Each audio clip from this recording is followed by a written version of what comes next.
अब ध्यानाकर्षण की सूचनाएं। माननीय सदस्य श्री प्रदीप प्रसाद। धन्यवाद माननीय अध्यक्ष।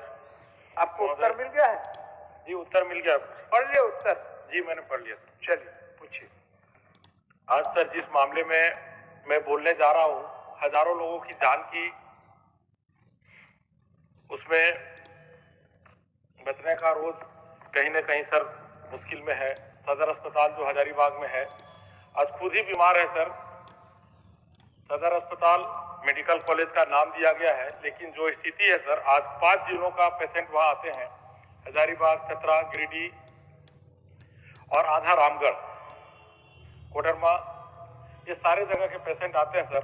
आते के साथ पहला जो स्थिति रहती है वो पर्चा कटाने की रहती है सर। और स्थिति ये है कि पर्चा ऑनलाइन ही सिर्फ काटा जाता है, ऑफलाइन कटाने का जो कोशिश किया जाता है तो उसमें बहुत नोकझोंक होता है और वो लोग काटते नहीं। अगर हम लोग जाते हैं तो बहुत मुश्किल से कटाया जाता है।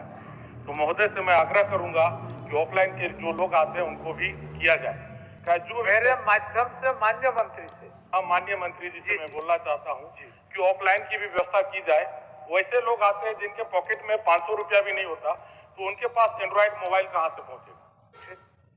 अब ऑफलाइन का। और दूसरी बात मैं माननीय मंत्री जी से कहना चाहूंगा कि 8 बजे से 12 बजे तक ही ये काउंटर खुला रहता है और 12 बजे से लेकर 3 बजे तक बंद रहता है। उस स्थिति में जो पेशेंट आते हैं उनका क्या होगा? दूसरी बात सर, थोड़ा सा सुन लिया जाए एक बार में। सारी बातों का आप जवाब दे देंगे, ज्यादा समय मैं लूंगा नहीं। चलिए। वहाँ ऑक्सीजन प्लांट भी बना हुआ है सर, जो काफी दिनों से बंद पड़ा हुआ है। और दुर्भाग्य की बात है, वहाँ जो भी इक्विपमेंट है, मशीनरी करीब करीब सारे खराब पड़े हुए हैं। एक सदर अस्पताल में ऑर्थो का जो मशीन है सर, एक महिला का भी ऑपरेशन हो रहा था, आधा ऑपरेशन करके उसे 4 दिन तक लटकाया गया, तब तक मशीन नहीं बना। उसे लेके हम प्राइवेट अस्पताल में लेके गए, तब जाके उसका ऑपरेशन होता। हॉस्पिटल के बाहर हमने एक सेवा कुटीर बनाया सर। वार्ड बॉय हमेशा नदारत रहते हैं मंत्री जी, वार्ड बॉय वहां होते नहीं है। जो भी पेशेंट जाते हैं उसको उठा के कोई ले जाने वाला नहीं होता है। यहाँ तक स्ट्रेचर खुद लेके परिजनों को जाना पड़ता है। तो हमारे 4 लोग एनी टाइम रहते हैं जो पेशेंट को उठा के वहां हम लोग ले जाते हैं। तो वार्ड बॉय का जो भी पेमेंट होता है वो सरासर घपला है, उस पर थोड़ा जांच किया जाए। ठीक। इमरजेंसी दवाइयां जितनी भी है सर वो नहीं होती है। मंत्री जी आप उत्तर सुन लीजिए। नहीं, 1 मिनट, एक ही बार दे देंगे सर तो अच्छा। चलिए। इमरजेंसी दवाइयां जितनी रहती है वो नदारत है, खास करके एंटीवेनम कभी अस्पताल में नहीं रहता। अगर चतरा में भी किसी को सांप काटता है तो सबसे पहले हमको याद करता है। आज तक हजारों लोगों को मैंने उसमें जान बताया था। तो जो भी इमरजेंसी दवाइयां हैं कृपया करके उसको हमेशा वहां व्यवस्था किया जाए। मेडिकल डिस्ट्रॉय का जो भी मशीन है वो भी बहुत दिन से बंद पड़ा हुआ है सर, उसे भी पुनः चालू करने का कोशिश किया जाए। जो मेडिकल कचरा है जहां तक फेंका जा रहा है उससे भी बहुत लोगों को नुकसान हो रहा है। ओपीडी का जो हालत है सर मैं बताया, उसके साथ आप जो लैब है सर, वहां अगर ऑनलाइन किसी का है आधार, लाल कार्ड, पीला कार्ड, तो वो लोग उसको पेशेंट को ये नहीं करते, जांच नहीं करते। मतलब रहता है कि बाहर उनको भेज दिया जाए, जहां उनके दलाल गिद्ध दृष्टि से लगे हुए रहते हैं। पेशेंट वहां जाता है, उन लोग लूट के ले जाते हैं। कोई भी जांच का सुविधा जो भी है 10% होता है सर, 90% बाहर कराया जाता है। हो गया माननीय सदस्य। अब आप सर अभी थोड़ा सा और बोल, आप जवाब सुन लीजिए मंत्री जी का, क्या बोलना चाहते? सबसे पहले तो मैं धन्यवाद दूंगा सर हमारे साथी विधायक का, जिन्होंने सर ध्यानाकर्षण के माध्यम से जो समस्याएं सर अवगत कराई है। मैं कहना चाहता हूं सर, आपके माध्यम से विधायक जी को आश्वस्त करना चाहता हूं कि सर हमारी सरकार, हेमंत सोरेन जी की जो सरकार है सर, हम लोग काम कर रहे हैं, स्वास्थ्य के क्षेत्र में अच्छा काम कर रहे हैं सर। हजारीबाग में शेख भिखारी हॉस्पिटल बन रहा है सर, और गर्व की बात होनी चाहिए सर, विधायक जी के क्षेत्र में मेडिकल कॉलेज बन रहा है।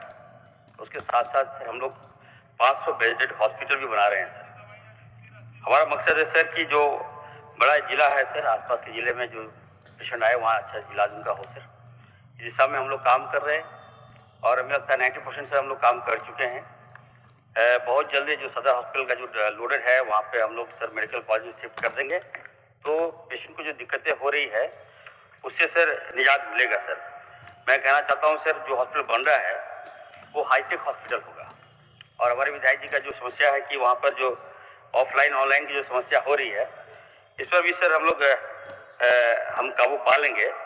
हम विधायक जी को आश्वस्त करना चाहते हैं कि सर जो मेडिकल कॉलेज हो रहा है सर, वो एकेडमिक बिल्डिंग बन रहा है। उसमें बिल्डिंग बनने से क्या होगा कि सर वहाँ पे पेशेंट आएंगे, हमारे बच्चे भी जाएंगे, वहाँ पढ़ेंगे। लेक्चर थिएटर भी है, 4 बना रहे हैं सर। दूसरा है सर 12,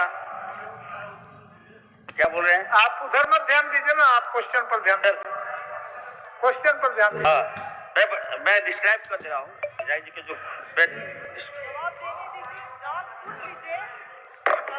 चलिए, आप मनोज बाबू हस्ताक्षरी थे क्या? क्वेश्चन का हस्ताक्षरी थे आप? नहीं थे। सर लाइब्रेरी भी हम बनवा रहे हैं सर, लाइब्रेरी भी हम दे रहे हैं सर, हॉस्टल भी हम दे रहे हैं सर, डॉक्टर्स क्वार्टर्स हम दे रहे हैं, ताकि सर फैसिलिटी दे रहे हैं आपके क्षेत्र में। हमारे बच्चे वहाँ डॉक्टर बनेंगे तो वहाँ का लाभ मिलेगा। विधायक जी का जो समस्या है सर कि हमारे जो डॉक्टर्स हैं सर वो सदर हॉस्पिटल में जा रहे हैं, वहाँ लोड ज्यादा बढ़ जा रहा है। तो जब मेडिकल कॉलेज बन रहा है तो निश्चित तौर पर ट्रेनिंग कहाँ लेंगे, वो अपना सेवा दे रहे हैं, गरीब का इलाज कर रहे हैं, तो थोड़ा सा दिक्कतें हो रही है।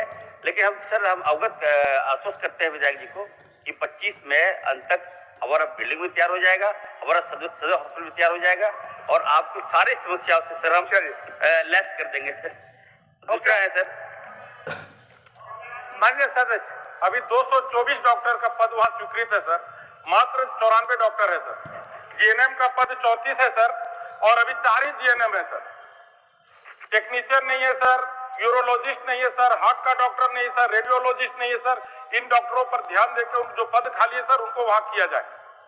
ठीक ठीक सर बता दीजिए।